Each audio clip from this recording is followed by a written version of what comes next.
Pauline Frederick was a huge star of the Broadway stage and silent screen and easily transitioned to starring in the Talkies. But after a few lead vehicles, she shifted into character work. Why? Join me as I investigate. Pauline Frederick was born Pauline Beatrice Libby in Boston in 1883 to Richard and Loretta Libby. Her parents separated when she was quite young. From an early age, Pauline studied singing, acting, and dancing.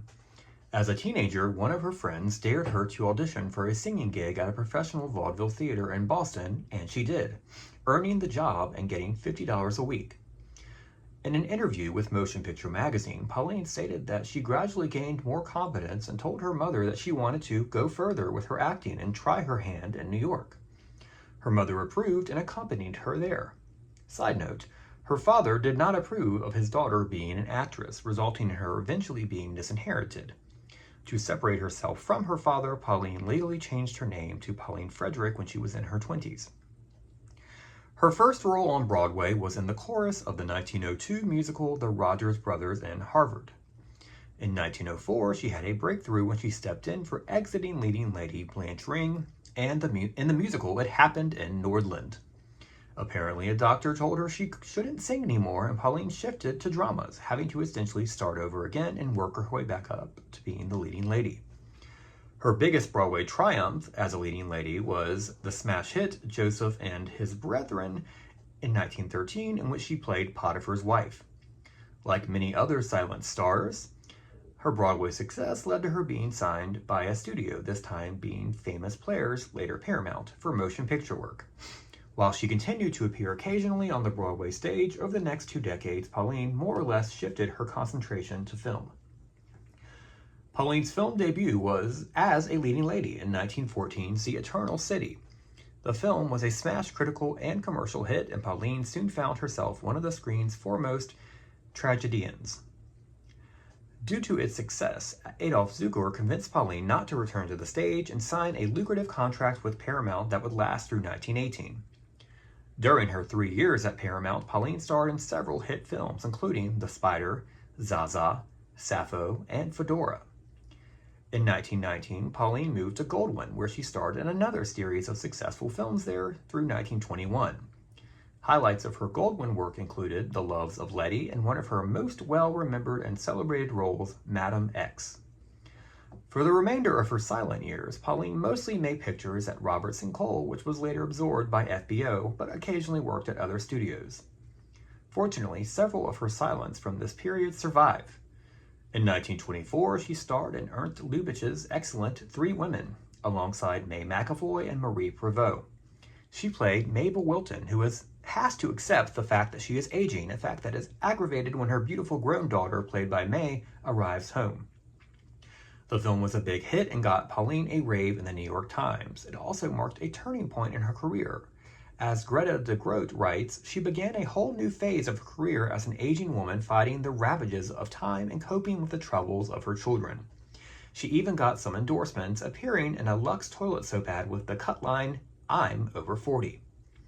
Before this career breakthrough, Pauline was almost done with films altogether, not satisfied with the picture she was getting at Robertson Cole and seriously considering acting only on the stage. But she gracefully entered this new career as a 40-plus-year-old leading lady with gusto. In addition to playing mothers, she also often played strong businesswomen that were breaking ground in a male-dominated society. She followed up Three Women with Smoldering Fires, in which she starred as business executive Jane Vale, who worries that her younger lover will leave her for her younger sister, played by Laura LaPlante. Next, Pauline portrayed Governor Adele Fenway in Her Honor the Governor in 1926, before giving a powerhouse emotional performance as Jeanette in Devil's Island that same year. In 1928, Pauline moved to Warner Brothers, where she was top billed in her talkie debut, the 100% all-talking Vitaphone picture On Trial, which is sadly lost except for the Vitaphone soundtrack recordings and a silent trailer. The film was a massive commercial hit, although according to the Variety review, Pauline's stage-trained voice did not record well due to the Vitaphone equipment still being new and not yet perfected. However, according to de Groot, Pauline had no further problems in her next 2 talkies in 1929. First, she starred in Evidence, in which Variety more than made up for their previous review of her, claiming that she had reached new heights as an actress and declared the film a personal triumph for Miss Frederick. She even got to sing in this film. The Sacred Flame, her next movie, was also well received.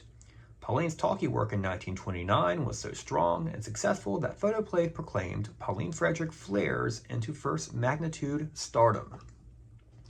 However, following her early success in the talkies, Pauline took 1930 off to marry her fourth husband, Hugh Layton, a marriage that did not last.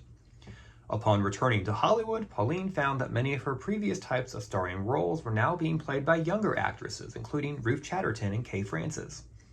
Not discouraged, Pauline accepted MGM's offer to replace an ailing Marjorie Rambeau in This Modern Age, in which she played Joan Crawford's formerly estranged mother with a reputation, in a role reminiscent of her role in Three Women.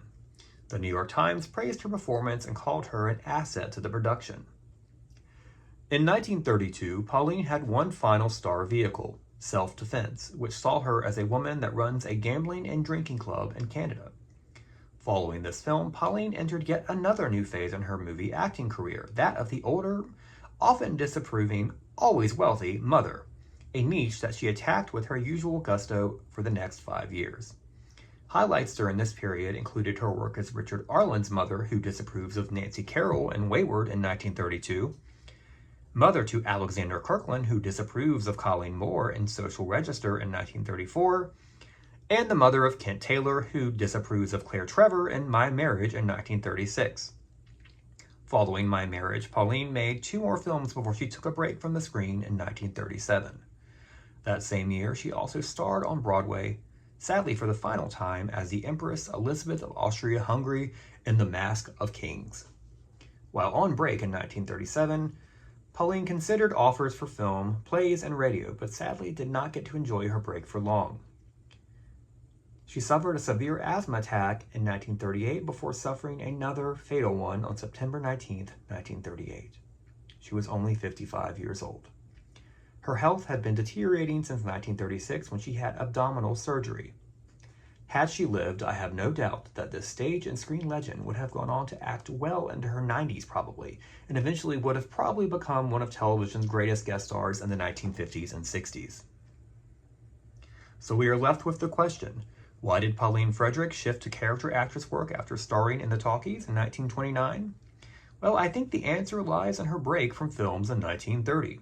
Had she not taken that break and kept going, I think she could have continued to be cast as the lady boss type of role. But Hollywood is a fickle place, and a year off during this transitional time between silents and talkies could prove detrimental to anyone's career, even someone as revered as Pauline Frederick.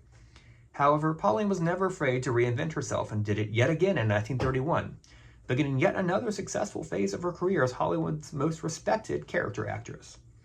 As I mentioned before, many of Pauline's late silent films are available to view. You can find Three Women, Smoldering Fires, and Devil's Island all on YouTube. You can also find Social Register and My Marriage there as well as another one of her fun talkies, The Phantom of Crestwood. This Modern Age often airs on TCM and is also available to purchase on DVD. Pauline Frederick was truly one of the greatest legends of the stage and the screen and was one of the most talented actors to ever appear either place. What a superstar. I must thank my sources for this episode, the incredible Pauline Frederick website, which included a brief memoir from Pauline herself that was published in an interview in Motion Picture Magazine, and several informative articles by Greta de Groot, who graciously maintains the website. And of course, archive.org for their digitization of Variety. Definitely check out the Pauline Frederick website to learn more information about her life and career. Please like and subscribe or follow this account if you want to learn more about the history of silent film stars whose stardom lasted only briefly in the talkies. Up next, join me as I investigate the silent talkie career of Jacqueline Gadsden. Thank you so much for joining me. Have an excellent rest of your day.